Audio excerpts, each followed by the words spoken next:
सार्वजनिक वाहतूक सक्षम करण्यासह धोरणांची काटेकोर अंमलबजावणी, शहराचे दूरगामी नियोजन, खासगी वाहनांवर नियंत्रण, पादचारी व सायकल स्वारांना प्रोत्साहन आणि प्रभावी वाहतूक जनजागृती यातूनच पुण्याच्या वाहतूक कोंडीवर मार्ग निघेल असा सूर ट्रॅफिक परिषदेत उमटला आहे। वेकअप पुणेकर या चळवळीच्या वतीने महाराष्ट्र साहित्य परिषदेच्या माधवराव पटवर्धन सभागृहात ट्रॅफिक परिषदेचं आयोजन केलं होतं। संयोजक माजी आमदार मोहन जोशी, नगर रचना तज्ज्ञ प्रांजली देशपांडे, पीएमपी प्रवासी मंचाचे जुगल राठी, रिक्षा पंचायतचे नितीन पवार, सकाळचे मुख्य बातमीदार मंगेश कोळपकर, महाराष्ट्र टाइम्सचे मुख्य बातमीदार सुनील भावे यांच्यासह पुण्यातील विविध संस्थांचे पदाधिकारी, पुणेकर नागरिक उपस्थित होते। या परिषदेत वाहतूक समस्या आणि त्यावरील उपाययोजना, रस्ते सुरक्षा, सार्वजनिक वाहतूक सुधारणा यावर विचारमंथन झाले। रिक्षा चालक आणि प्रशासनाचे धोरण यावर बोलताना नितीन पवार म्हणाले, आज पुण्यात वाहतुकीचा प्रश्न निर्माण झाला की सर्वप्रथम रिक्षा चालकाला दोषी ठरवले जाते। वाहतुकी संबंधी निर्णय घेताना रिक्षा चालकांवर अनेक नियम लादले जातात। रिक्षा थांबापेक्षा जास्त रिक्षा रस्त्यावर दिसत आहेत, त्यावर आळा घालण्यासाठी रिक्षाचा खुला परवाना यावर लक्ष केंद्रित केले पाहिजेत असं ते म्हणाले। पीएमपी सक्षमीकरणावर जुगल राठी म्हणाले, सार्वजनिक वाहतूक व्यवस्थेतील बस हा महत्त्वाचा घटक आहे। बसची संख्या, वारंवारिता, त्यातील सोयीसुविधा यावर गांभीर्याने विचार व्हावा। प्रवाशांच्या प्रमाणात बसची संख्या उपलब्ध करून द्यावी। बस थांबे चांगल्या स्थितीत असायला हवेत। केवळ नवीन गाड्या घेण्यावर लक्ष केंद्रित करण्यापेक्षा लोकांना फायदा होईल असे पाहावे असंही ते म्हणाले। प्रसार माध्यमे व वाहतूक कोंडी यावर बोलताना सुमित भावे म्हणाले की प्रसार माध्यमांनी नेहमीच नागरिकांच्या समस्यांना प्राधान्य दिले आहे। विविध कारणांनी रस्ते बंद केले जातात, त्यातून संपूर्ण शहराला वाहतूक कोंडीचा त्रास होतो। पुण्यात मेट्रो मार्ग सुरू झालेत, त्या स्टेशनजवळ सार्वजनिक वाहतुकीची सोय करायला हवी असंही ते म्हणाले। मंगेश कोळपकर म्हणाले, आज पुण्याच्या रस्त्यांची रुंदी वाढवणे गरजेचे आहे। पीएमटीने आज पुण्यात प्रवास करणाऱ्यांची संख्या 11 लाखाहून अधिक आहे। त्यांचा प्रवास कसा सुखकर करता येईल हे पाहणे महत्त्वाचं असल्याचं त्यांनी सांगितलं। वाहतूक कोंडीवरील उपायांवर बोलताना प्रांजली देशपांडे म्हणाल्या, खाजगी वाहनांमुळे लहान मुलांचे मृत्यू होण्याचे प्रमाण पुण्यात अधिक आहे।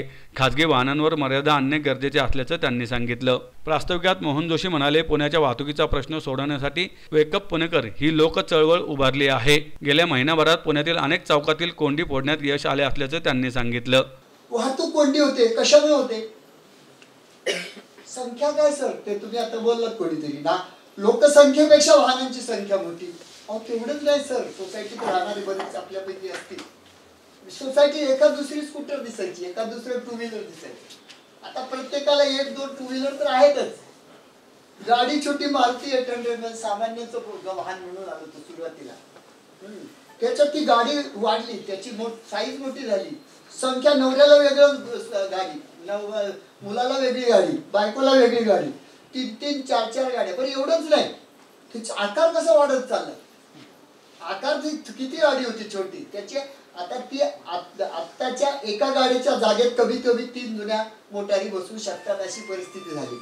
मग आता काय करतोय आपण, परत कुठलाही दसरा आला, आणखी काही आलं की आपल्या घरात गाडी, त्याला हार घातलेलं, फोटो घातलेलं, आमच्या घरात आलेलं नवीन सभासद, हा ना। म्हणजे आता ह्याची आग लागलेली आहे।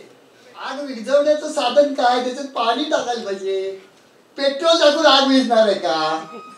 वाहनांमुळे प्रॉब्लेम आहे। वाहन कमी करून दुसरा काही पर्यायाचा विचार करून केलं तरच, आणि तरच शक्य आहे, नाहीतर जगात काहीही केलं तरी होणार नाही। जमीन आपण वाढवू शकत नाही, जागा वाढवू शकत नाही, आहे त्याच्यात सगळं कोंडी, हे उपलब्धीपेक्षा जास्त त्याच्यात आपण कोंबतोय, मग ते होणारच। तर हा जो भाग आहे, जो पण जसं रिक्षाला ओपन परमिटला मर्यादा सांगितली, तसं वाहनांच्या संख्येवर सुद्धा मर्यादा गरजेचीच आहे। त्याच्या बाबतीत मात्र खूप काय काय गोष्टी करता येऊ शकतात। अगदी छोट्या छोट्या गोष्टींपासून सुरुवात केली, जसं आता जुगल राठींनी उल्लेख केला की मध्यवस्तीमध्ये बसच फक्त ठेवा आणि बाकीची खाजगी वाहनं बंद करा। तर हा अतिशय चांगला उपाय आहे। कदाचित प्रांजली त्याच्यावर पुढे सांगेल की कंजेशन चार्ज जो काही इतर मोठ्या जगातल्या शहरांमध्ये केला जातो, तशा पद्धतीने करता येईल का? छोट्या छोट्या गोष्टी असतात। तुम्ही अनेक जण शिवाजी रस्ता किंवा बाजीराव रस्त्याने जात असाल अनेकदा, आणि तो एक रस्ता बंद केला की शहराची काय अवस्था होते हे तुम्हाला सगळ्यांना माहिती आहे। मंगेशला पण माहिती आहे, आम्हाला माहिती आहे, आम्ही अनेकदा त्याच्यावरती आवाज उठवला माध्यम म्हणून। आणि त्याच्यानंतर आता संकष्टीला किमान एक लेन वाहनांसाठी सुरू राहते, संपूर्ण रस्ता बंद होत नाही।